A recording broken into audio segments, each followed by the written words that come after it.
Welcome to NarrativeNook audio tales where enchanted stories come to life. If you enjoy our stories, please subscribe, like and share to support our channel. Enjoy listening. Making coffee was one of the many things Sophia did not know how to do. She usually got her coffee from a local barista or any other cafe. Right now, she tossed Arthur a pleading look, trying to get help. When he saw the despair in her wide doe eyes, he repressed the urge to sigh in frustration. She can't iron, and she can't make coffee. Is there anything she knows how to do other than talk back to someone? We don't have a proper coffee machine here, he lied to Emily after glaring at Sophia. I'll send someone out to get one for you if you'd like. Emily was more than aggravated now. Well, how about tea?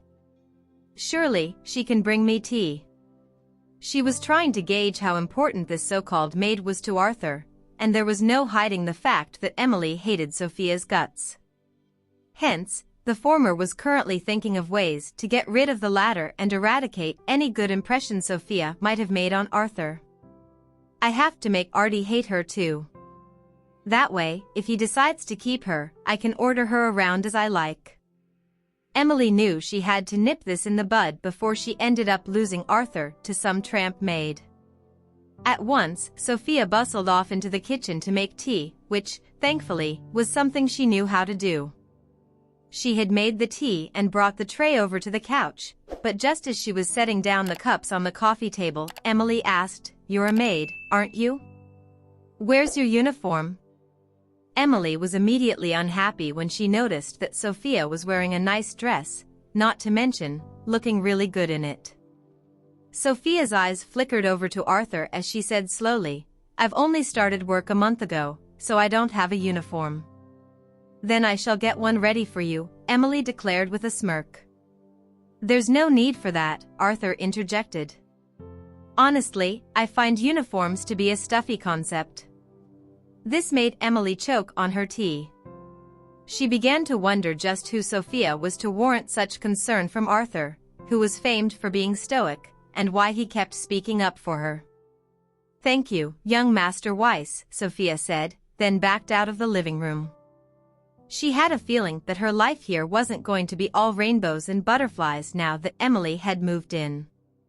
That woman's a jealous one, she thought grimly. Still, she would not have to suffer like this if she could find that man's necklace. Where could that family heirloom possibly be? She wanted to cry out in exasperation. Of all the people she could have a score to settle with, it just had to be an eccentric jerk like Arthur. Meanwhile, over at the Pressgraves, Anastasia received a call from Laurelai that morning. Laurelai told Anastasia that she was desperate to design the perfect jewelry for her friend's engagement and that she was wondering if she could drop by to have Anastasia's input on the design sketches today. Naturally, Anastasia did not reject her plea for help and invited her over to the house without hesitation. At 4:00 p.m. that day, Laurelai drove into the car porch of Elliot's villa. She walked through the front door and into the living room, whereupon she was greeted by Anastasia, who looked like a vision dressed in a soft-colored long dress. "Laurelai. Mrs. Pressgrave. Please, call me Anastasia." "Mrs. Pressgrave sounds too formal," Anastasia said kindly. "I've been wanting to address you by your first name since the first time we met, but I didn't want to offend you," Laurelai explained. With a self-mocking smile, she added, "Our family's really strict about formalities." "It's fine. You can call me by my name when it's just the both of us," Anastasia said with a smile. She then proceeded to appraise Laurelai's get-up today. The latter was dressed appropriately in an outfit that included dark academia elements with just an understated, feminine appeal. She was also wearing very light makeup that accentuated her delicate features. Upon taking the sketch from Laurelai and giving it a cursory look, Anastasia praised, "There's definitely talent here and creativity too." "Just sudden inspiration, I guess," Laurelai said humbly, laughing. "I don't have much time usually, what with business investments and all." Anastasia highlighted several parts of the design that needed to be smoothed over and suggested several ways Laurelai could achieve it. The latter nodded delightedly and said, "You really are a professional, Anastasia." Having pointed out a few more things and shared a few insider's tricks with Laurelai, Anastasia didn't even notice that an hour had passed until she checked the time and saw that it was already 5:30 p.m. She thereafter rose to have the kitchen prepare dinner, but just as she was about to invite Laurelai to stay, the girl shook her head and said she had to leave. "Thank you for the invitation, Anastasia, but I have something planned for tonight and I should go," Laurelai explained, gathering her things as she got off the couch. "But it's already so late, and Elliot will be home soon." "Come on, stay for dinner," Anastasia insisted. "It's really so nice of you to offer, but I couldn't impose, not tonight at least. Dinner's on me next time, okay?" Laurelai said, politely but firmly turning Anastasia down. "In that case, I'll see you some other day." Anastasia walked with her out the door and to the car. Sliding into the driver's seat, Laurelai gave her a small wave and said, "Thanks for today. I'll see you around. Drive safe." Returning the wave, Anastasia watched as the car pulled out of the porch and out the front gates. Presently, the vibrant sunset glow was cast over the garden, coating it in a warm golden hue. There were thoughts behind Anastasia's clear, bright eyes as she stood outside. She did not go back into the living room. Instead, she glanced at the watch on her wrist. Jared should be home by now. As expected, the fleet of cars escorting the little boy pulled up outside the house but did not drive in. Jared leaped out of one of the cars and dashed through the gates. He ran up to Anastasia when he saw her and asked happily, "Mommy, were you waiting for me?" "Yes, I was," she answered with an affectionate smile. He beamed and held her hand while exclaiming, "I love you so much. Mommy, I love you, too." She reached out to ruffle his hair, then led him into the house. When Jared got into the living room and saw the kitten darting back and forth on the couch, he quickly set his bag aside and began to play with the feline. The little furball had only grown cuter since they first got it. A little later into the evening, a black Bugatti sports car drove and parked on the car porch. The soft purr of the car engine indicated that Elliot had returned. Anastasia was reading on the grassy lawn right outside the living room while Jared was playing with the cat. When she saw Elliot walking up to her with his silhouette outlined by the twilight glow, she set her book down and ran to meet him in the middle. She had missed him dearly after not seeing him for the whole day. Upon seeing her running his way, Elliot opened his arms and caught her just as she threw herself into his embrace like a child. He lifted her up by the waist and twirled her once, then set her back down. "Missed me?" he asked teasingly. There was a warm and gentle gleam in his eyes as he kissed her forehead indulgently. She nodded, smiling as she said, "I did." "Daddy, I want a kiss too," Jared demanded as he approached the loving couple with the kitten in his arms. Elliot let go of Anastasia and bent to pick up the little guy, then kissed him on the cheek lovingly. "Did you have fun at school today, Jared?" "You bet." Jared replied with a firm nod.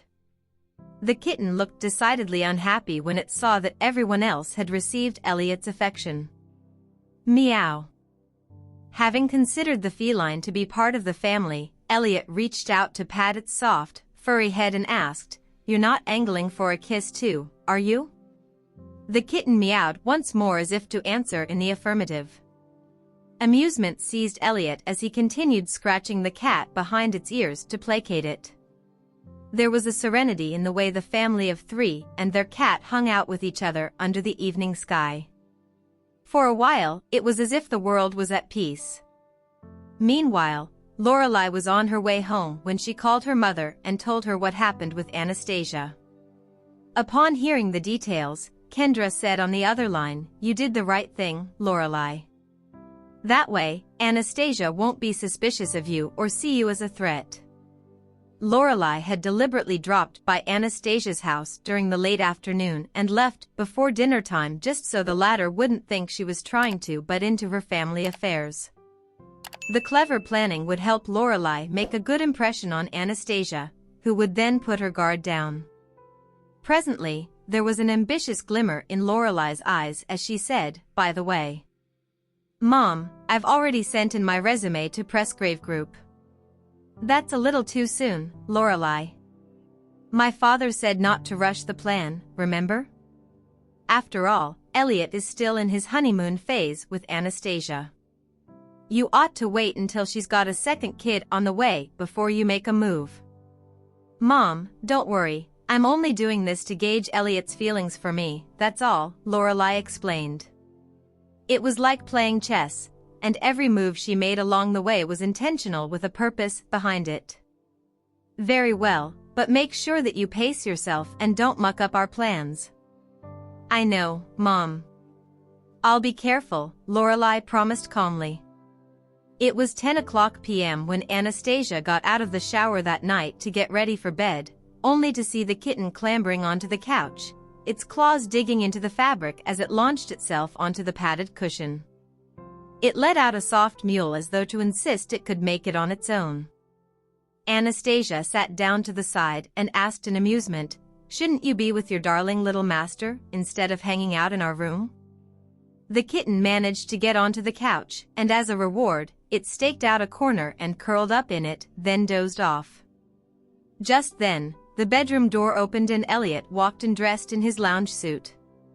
He had only just wrapped up an online conference with international affiliates, and there was an imperial, decisive, and deadly air about him that made him all the more attractive. Anastasia loved it when he wore suits, and she couldn't help the primal urges that seized her during moments like these. It was an almost feral instinct that made her want to leap over and help him shed the stoic-looking suit. However, she had seen the hidden side of him, the side that lay on the other end of the spectrum from his aloof state. As though reading her mind, Elliot kissed the top of her head and murmured as he undid the buttons of his suit, "Give me 20 minutes. She smiled and asked innocently, "And what will you do after 20 minutes? Bemused, he raised a brow and gave her a knowing look. "What do you think?" "I'm afraid the idea will have to be put till a week later," she confessed, not wanting to give him the satisfaction. "Off." He understood immediately. Flashing her a roguish grin, he teased, "Well, in that case, perhaps I should save up my energy till then." She pouted and gave him a somewhat distressed look, to which he responded with a laugh as he headed into the shower. When he was done, he came out of the bathroom and saw her curled up in bed. He slid under the covers while she was still reading and pulled her into his arms so that she could lean against him. "Honey, I don't want to be a housewife anymore," Anastasia grumbled softly. Elliot stroked her hair tenderly and said, "You can do whatever you want." "I want to take charge of Bourgeois," Anastasia said as she looked up at Elliot. Francis initially wanted her to continue managing Tillman Constructions, but she had no interest whatsoever in building materials, so he decided that he would hand the business over to Elliot after retirement. "All right, then. You'll be the commander-in-chief for Bourgeois from tomorrow onward," Elliot said. He couldn't care less about profit margins and operating costs as long as his wife could amuse herself. He would always be there as a safety net for her. Warmth surged through Anastasia when she heard this, but before she could thank him, he added, "Go and do whatever you like. Don't you worry about a thing. Because I'm always going to be here to catch you when you fall, okay?" In that quiet room, Elliot's tender love and indulgence for Anastasia seemed audible in his words. He sounded firm and assuring, making her heart skip a beat. Upon hearing the solemn promise underlying his bold statement, she felt like she was in the safest harbor, protected by some great, universal force. She could do whatever she liked, and if she messed things up, he would always be there to help her get through it. She did not need to worry about a thing, because he was the fort that would keep her shielded from the brutal consequences of failure. That said, Anastasia knew taking over Bourgeois was not just a game she decided to play on a whim. Now that she had voiced out her desire to run it, she would have to make her words count and show him she was not just doing it out of fun. She had a duty to be a better version of herself, because how else would she live up to the name of being Elliot's wife? Meanwhile, in Arthur's villa, Sophia was having a hard time falling asleep after binge-watching several episodes of a new hit drama through the night. She got out of bed and padded out of her room to get a glass of water, hoping that sleep would come after that. She opened the door softly. She was staying on the third floor while Arthur and Emily were resting on the second. While heading downstairs, she kept her footfalls as quiet as possible, so much so that she was practically tiptoeing. Much like a wary kitten, she made her way to the first floor and hurried into the kitchen, following the low hum of the refrigerator. She thought a cold drink was suitable in light of the rising temperatures as they welcomed the beginning of summer. Just then, a cold and crisp voice spoke up behind her. "What are you doing up in the middle of the night?"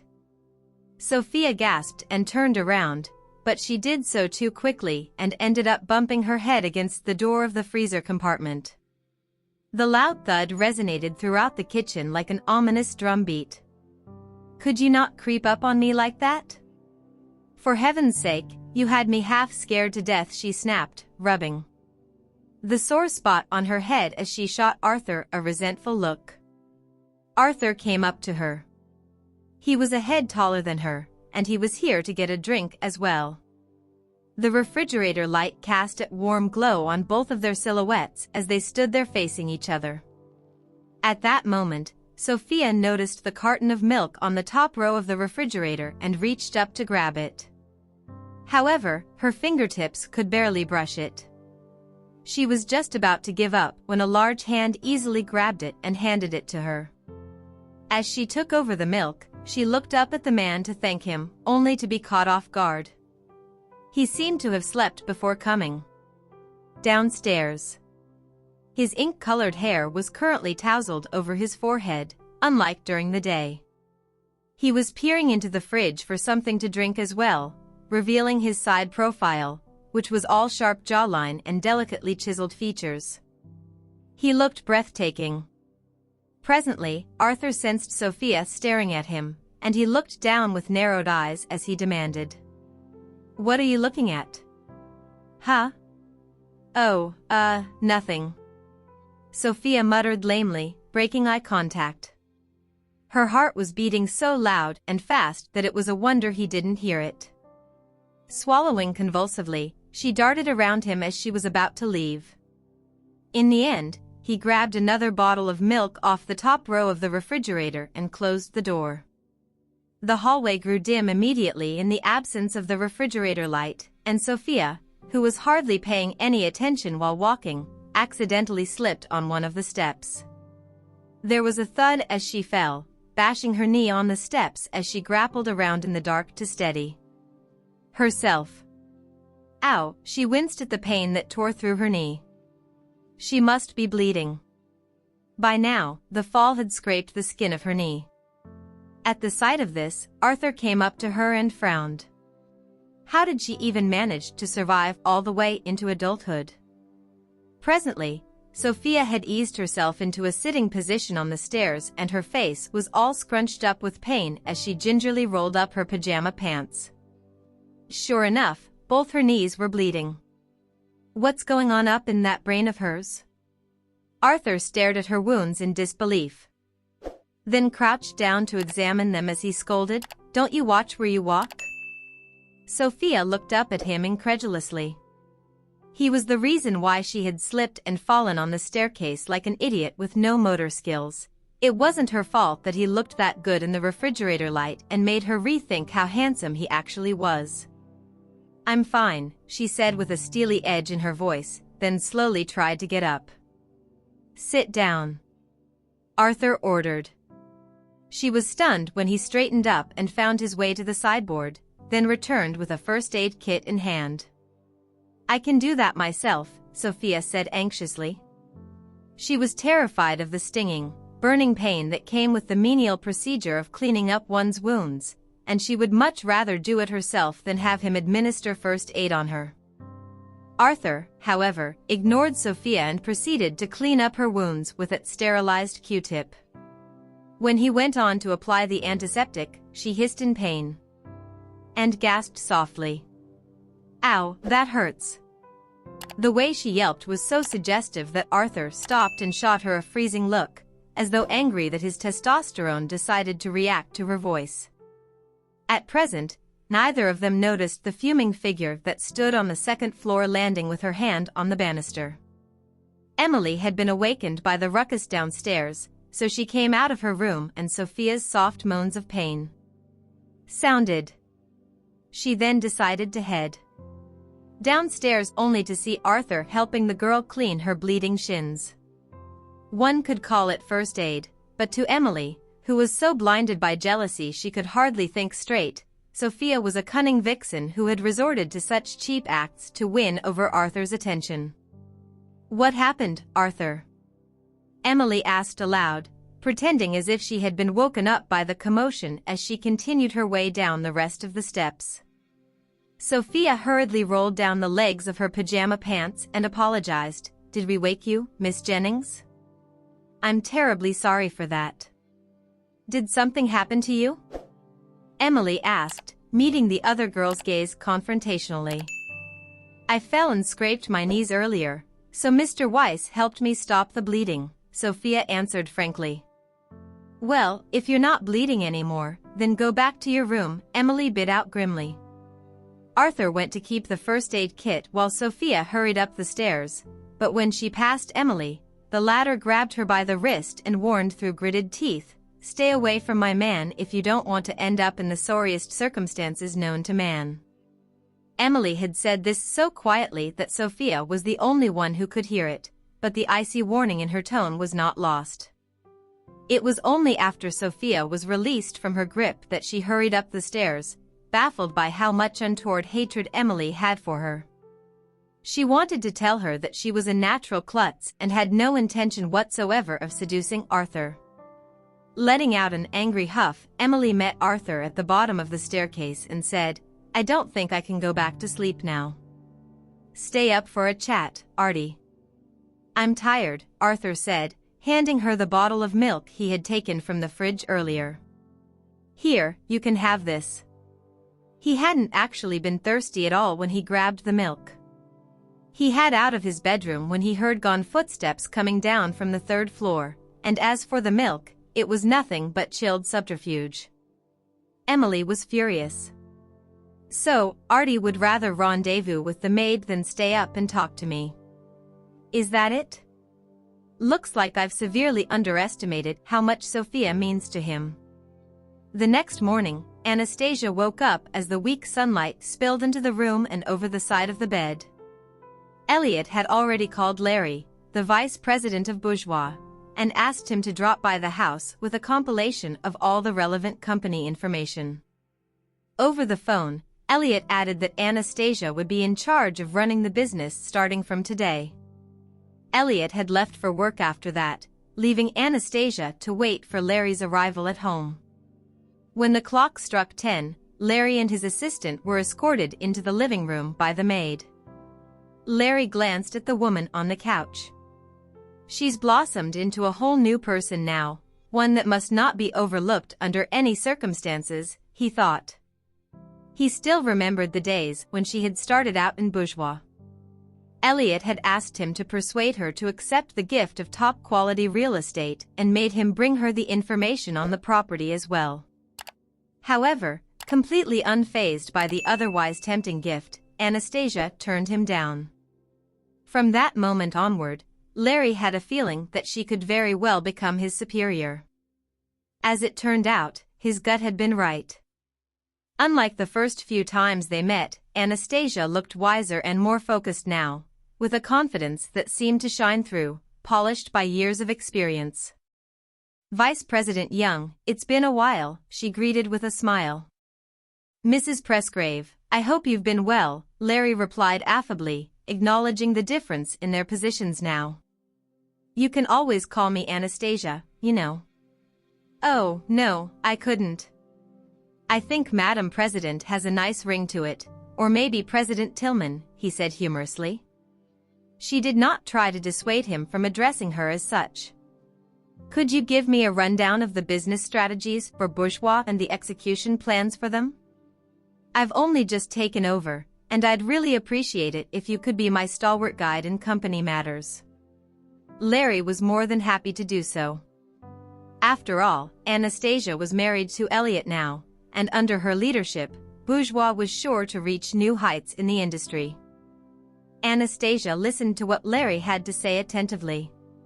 He was practically a veteran and a treasure trove of work experience, and she heartily approved of the strategies he had come up with for the business. We'll be holding a press conference for a new product launch soon, Madam President. You must make an appearance. It'll give the media a field day. When is the press conference? Anastasia asked. Next Saturday. Larry replied dutifully. I'll be there, she promised with a nod. He beamed as he added, I'm sure the bourgeois team will be happy to have you at the helm of the business. She smiled. Well, in that case, I look forward to hearing more of your business strategies and having you show me the ropes, Vice President Young.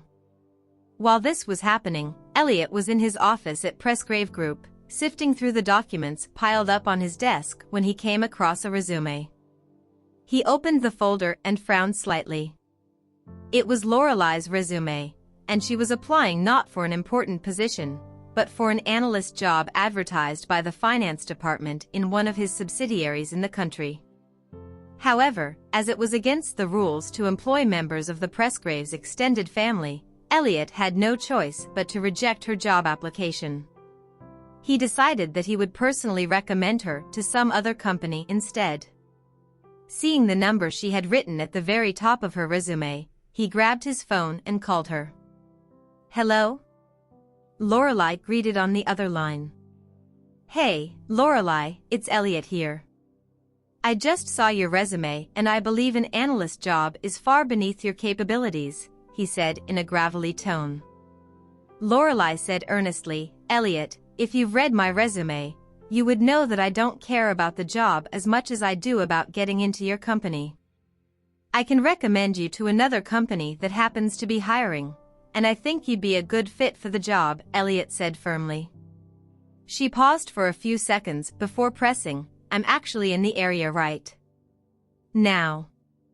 Is it okay if I head to your office for a quick chat, Elliot? I don't think I've ever seen it in person before. Prepared to talk her into taking up the job at the other company, he replied, all right then. Come on over. They were family, after all, and he figured there was no harm in letting her up to his office for a brief, friendly conversation. Meanwhile, Laurelai was checking her reflection in the restroom mirror in one of the nearby cafes. She evaluated her face from all angles underneath the white light. When she was satisfied with the way she looked alongside her delicately applied makeup, she straightened her white blouse and her tight-fitting skirt, then flipped her long hair over her shoulders. For a finishing touch, she gave herself a light spritz of perfume and finally walked out. Subsequently, she pulled up outside the main entrance of Pressgrave Group. She was more than familiar with the company since her father had a friend who worked here as well. When she called the receptionist earlier, she made no mention of Elliot whatsoever. She went into the elevator, and the receptionist who escorted her left as soon as they reached the designated floor. Seeing this, Laurelai hurried into another available elevator and made her way up to the presidential office. Ray was already waiting for her, and when she arrived, he said, "This way please, Miss Pressgrave." Laurelai nodded and followed him into the spacious office, which she thought was only charming because of its owner. Elliot, she greeted warmly when she saw the man on the couch. "Oh, good, you're here. Have a seat," Elliot said, gesturing toward the matching couch across from him. "This place is humongous, and that view outside is absolutely stunning." She was never one to hold back on compliments, and the words flowed smoothly off her tongue as she flashed him a smile. Elliot handed her a docket of information and said, "That's the financial company I was telling you about. The president happens to be a friend of mine. I already put in a word for you, and he said you could start working immediately without having to go through an interview. You pulled strings for me?" "Wow, I'm honored," she exclaimed. Taking the docket, she leafed through the company profile and the position they were offering her, then looked up with bright eyes as she asked, "They're going to make me supervisor?" He nodded. "You're qualified for it." "That's so nice of you to say," Laurelai said with a sweet smile, admiration glittering in her eyes. Elliot's gaze fell upon the document on the coffee table as he said, "You can start work next Monday. Seeing that you've done me such a huge favor, I don't see how I can turn down the offer, Elliot. It's so nice of you to put in a good word for me. Shall I buy you lunch as thanks for the recommendation?" Laurelai asked, sliding the lunch invitation in as naturally as she could. Elliot wasted no time in rejecting her politely. "No, thank you. I have something else planned for noon. Maybe next time." "Well, when exactly is next time?" She was not going to give up on spending time alone with him. "It depends," he answered vaguely. He had no plans on accepting her gratitude. "I'll let you know when I have the time." "Really?" "I'll hold you to that," she said cheerily, flirting subtly as she backed off. She knew that pressing him further would only irritate him, or worse, make him suspicious of her. Nevertheless, she did not leave the office after that and merely fanned herself so that the faint fragrance of her perfume would waft over in his direction. "By the way, I'm a little parched from rushing over here. Could I have a cup of tea, please?" Realizing this, he turned to address Ray, "Go fetch 2 cups of tea." When the assistant left the office, Laurelai rose from the couch and walked insouciantly over to the glass wall, basking herself in the afternoon sunlight that spilled generously into the office. She knew her years of toning her figure in the gym had rendered her completely irresistible to men, especially her cinched waist and her subtle curves, which inspired most of their scandalous thoughts. If Elliot was looking at her, or even daring a glimpse, it would be more than enough for her. However, when she glanced into the reflection on the sparkling glass wall, she saw that he wasn't even looking in her direction. In fact, he had his head down as he flipped through work documents. The only thing that she saw on that glass was her own disappointment. She spun and returned to the couch, then picked up her cup of tea. Taking a sip, she asked, "I'm not bothering you, am I, Elliot?" "No," he replied distractedly as he glanced up at her, then signed the document with a flourish. "I'll be taking my tea in a bit." He was just about to reach for his cup when his phone rang. He took a look at the caller ID and smiled warmly. Knowing immediately who was on the other line, Laurelai pointed out hastily, "Is that Anastasia? Don't let her know I'm here. I don't want her getting the wrong idea." Elliot chuckled. "Anastasia is better than that."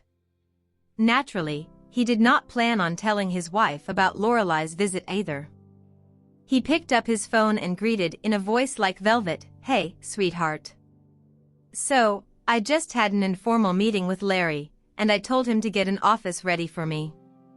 Guess we'll be going to work together from now on, honey."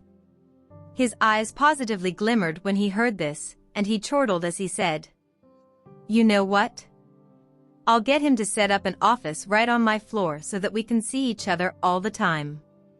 Unfortunately, his suggestion was rejected by his wife, who countered, "No, I don't want to be on the same stuffy floor as you. I want to have my own space on the same floor as bourgeois."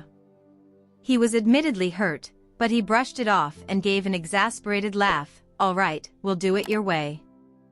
Across from him, Laurelai held her teacup to her lips and glanced at the man who was standing by the glass wall.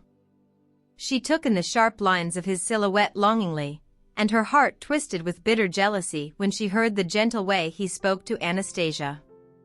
She had not seen him for close to a dozen years, but his figure was imprinted in the back of her mind, and she never forgot him even though her father had forced her to stay abroad for years. If it weren't for her father, she would have returned to Elliot's side years ago.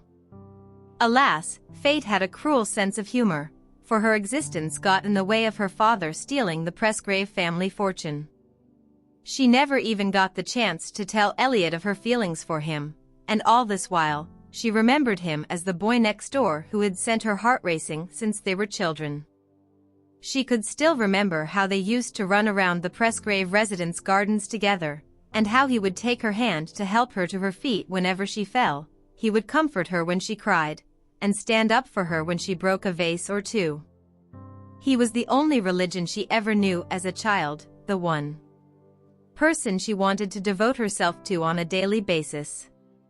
But the universe clearly hated her, because by the time she saw him again after all her years abroad, he was already married with a kid, and he had become devastatingly handsome, more so than she remembered. "Yes, I promise I'll take a break when I need to and that I won't be a workaholic," Elliot murmured into the phone with a lovesick grin on his face.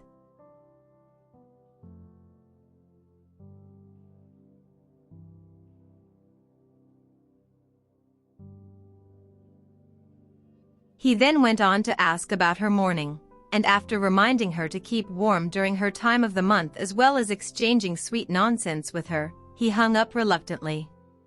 He turned around, and he seemed surprised to see that Laurelai was still there.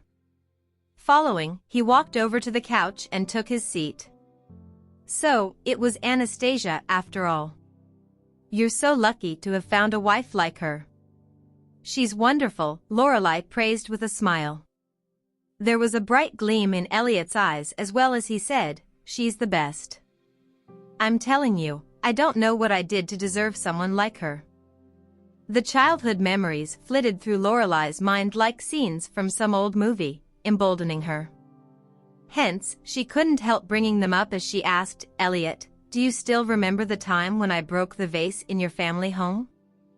I think I was about 8 at the time, and I was so scared I couldn't stop shaking. You were the one who took the blame for me, and I managed to get off without punishment." Elliot was a little taken aback by this as he asked, "I did that? Huh. I totally forgot about it." Her lips curled up in a smile. "Well, I still remember, because those are the happiest moments of my childhood. They say that a happy childhood is a soothing balm to the pains of growing up, you know? So, I guess I should thank you for giving me some of the best childhood memories."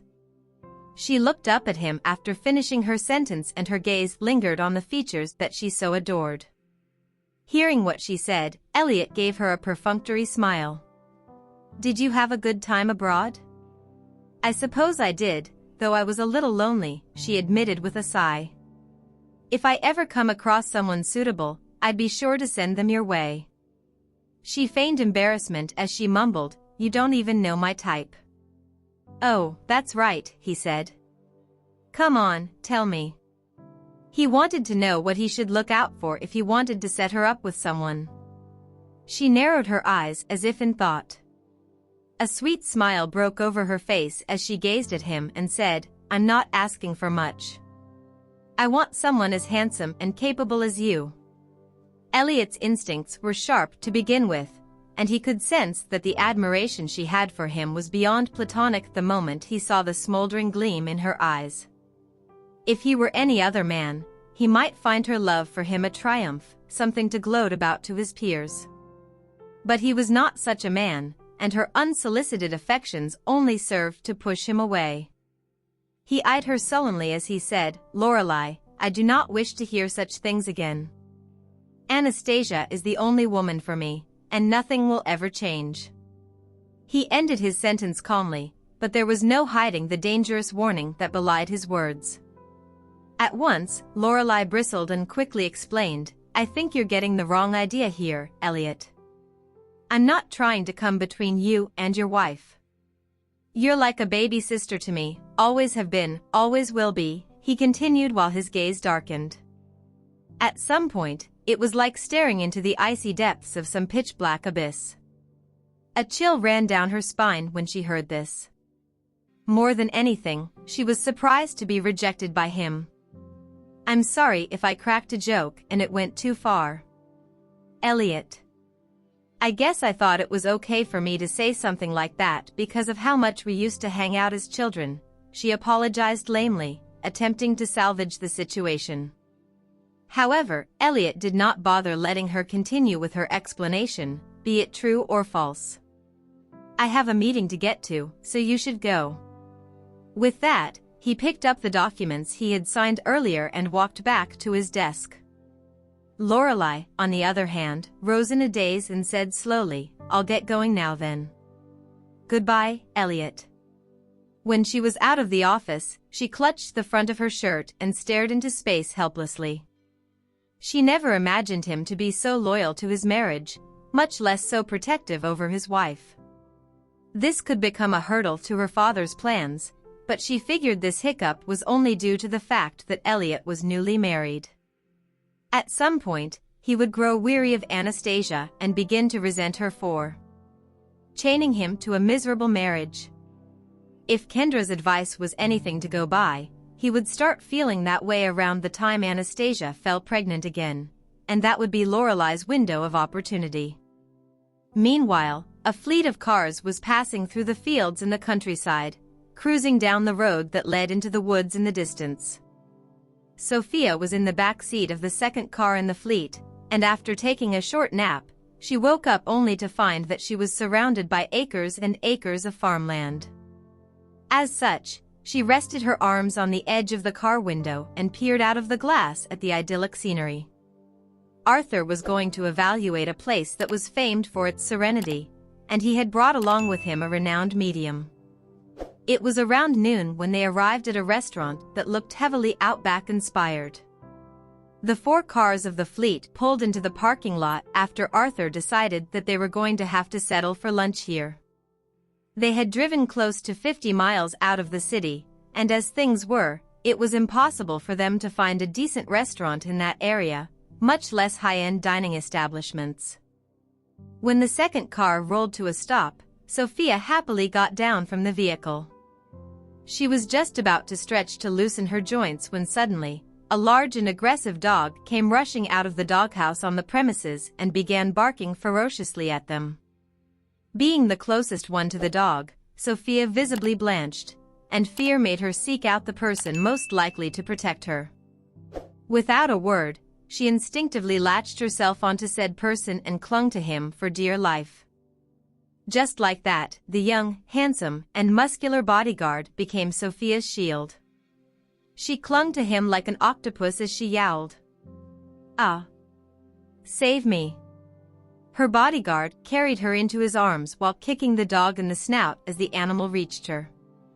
The pain sent it running back to its den and hiding from them. Getting out of the first car, Arthur narrowed his eyes at the sight. As someone well attuned with his surroundings, the bodyguard soon noticed Arthur and hurriedly lowered Sophia down. It's over now, Miss Goodwin. Thank you, sir. She grinned at him with gratitude evident in her eyes. You're welcome, he stiffly replied, looking down at his feet in fear. She shyly glanced at the bodyguard's face. She had noticed this man for a while now. He was the youngest of Arthur's men, and despite being of a mixed-race descent, he spoke fluent English. Whenever he was at work with an earpiece on, he looked so very handsome. When Arthur saw the admiring look in her eyes, he tuned out the fortune teller standing beside him. Did Sophia have a crush on his bodyguard? Stepping out of the third car, Emily elegantly sashayed over to Arthur. Are we having lunch here, Artie? It was obvious from her tone that she did not want to dine here since this place was below her station. Furthermore, the ground was so filthy that just standing there had sullied her exquisite shoes. I'm so sorry about that. Did it hurt you? The friendly owner of the shop came rushing over to welcome them. Are you dining here? Oh, yes. Sophia answered with a smile. When she later saw the bodyguards dining outside while Arthur and the Others headed into a private room. She said to him, "I'll be dining outside, Mr. Weiss." She wanted to dine with the handsome bodyguard, after all. "We will dine together," Arthur replied. "Artie, she's just a servant," Emily protested. "Let her dine outside with the bodyguards." "Miss Jennings is right," Sophia said in agreement. "I'll take my leave now." She then walked over to the table with the handsome bodyguard and sat down by his side. Emily linked her arm through Arthur's and led him into the private dining room. As the place was not busy, their food had arrived quickly. Sophia's head spun when she saw just how fast and quietly the men ate. In around 10 minutes, everyone was done eating. "Take your time, Miss Goodwin," said the bodyguard sitting beside her. "Are you guys done?" "We're all done eating," he replied before heading outside with the rest of his co-workers to keep guard. With a resigned sigh, she pulled out her phone and began eating while scrolling through the news. Meanwhile, inside the private room, the fortune teller was continuing about the complexities of his field. Arthur solemnly listened to every word being said, but Emily was bored out of her mind as she had no interest at all in fortune-telling. Finally, they returned to the cars. When Sophia saw that the bodyguard she had a crush on was opening the door for her, she felt happy. However, just as they were about to leave, Sophia's car suddenly halted. The door to the back of the car was opened to allow Arthur to enter. She was shocked. Arthur was meant to share a car with the fortune teller, right? Why was he here? As soon as Arthur entered the car, the bodyguard driving immediately sat up straight and put on a serious face. Meanwhile, Emily, who had seen Arthur getting into Sophia's car, was seething. It was too bad that the cars had already started moving. Otherwise, she would have demanded he move to her car instead. After entering the car, Arthur closed his eyes as though he was going to take a nap. The afternoon sun splayed across his face, emphasizing the elegant and refined features of his handsome face. He did not say a single word, which caused the air inside the car to feel awkward and heavy. Everyone could feel an immense yet silent pressure bearing down on them. All giddy joy had fled Sophia's mind. Why was he even here? After half an hour of driving, they finally arrived at a dense forest. The remaining parts of their journey would lead them along dirt paths instead of paved roads, so the ride turned bumpy. Large trees lined both sides of the road, providing them shade and turning the summer heat into a breezy spring air. With the fortune teller leading the way, the train of cars successfully navigated through the mountain roads ahead of them. Sophia's heart was pounding the entire time. When the slope reached nearly 60 degrees, her hand flung out to grasp at another arm in panic. That arm belonged to Arthur. "It's going to be fine," he said when he saw how pale she was. "Are we still going up?" She was beyond herself with fear. Just then, the SUVs pulled to a stop on a grassy plain that was flat and even.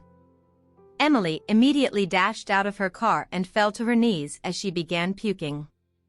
She had been raised in luxury. The ride up the mountains had been extremely hard for her to stomach. Out of the kindness of her heart, Sophia handed her some tissues. "Are you okay, Miss Jennings?" Although Emily accepted the offered tissue, she still shot Sophia a glare. Was Sophia laughing at her?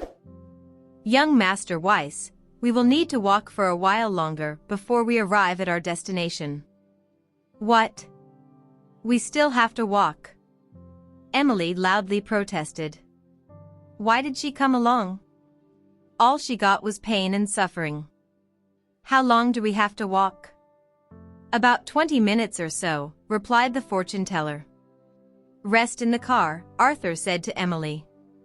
He then glanced at Sophia. "Can you walk?" Not wanting to stay behind to be at Emily's beck and call, she hurriedly nodded. "Yes, I am fine with walking." "Do not go." "Sophia." "Stay with me," Emily suddenly said. She would not give Sophia any chance to go on a stroll with Arthur. She had to split them up. "Alistair," Arthur said, pointing to the young bodyguard Sophia had a crush on, "you'll be staying behind to take care of Miss Jennings." "Yes, sir," replied Alistair with a nod. "In that case, I'm going with you too," Emily spat out through gritted teeth, filled to the brim with frustration. However, as soon as she said that, she began vomiting once more. "We have a tough climb ahead of us. You should rest here instead." Arthur then walked away toward the path that spiraled up the mountain. Disappointment flickered through Sophia's heart. She was hoping Alistair would be hiking with them. 4 of the bodyguards followed them up the mountain, while the remaining 2 stayed behind to stand guard. As Arthur was dressed in a black athletic outfit with a pair of silver sunglasses perched on his nose, his image of a refined young man remained strong, even deep in the mountains. Sophia was also dressed in a set of athletic clothing with shoes suited for hiking, but the following hike was still hard for her. There was only a tiny path that meandered through the woods. When they arrived at a slope that was slippery due to the rain, Arthur's long legs carried him safely upward, while Sophia had to attempt the climb with the help of the branches around her. Just then, a fair hand was held out before her. She looked up only to see that it was Arthur who was offering to pull her up. There was a moment of hesitation before she accepted the offer. The moment she placed her hand in his, she was dragged up the slope by a strong burst of force. "Ah!" She wrapped her arms tight around his waist, afraid to fall while she tried to balance herself. "I'm sorry." Afraid that she had offended him, she hurriedly stepped back as soon as she regained her balance. Thank you for listening. If you have enjoyed this story, please like and share so others can see it too. Also hit the subscription button and notification bell so you can be notified on our next release. Thank you for your support. God bless you.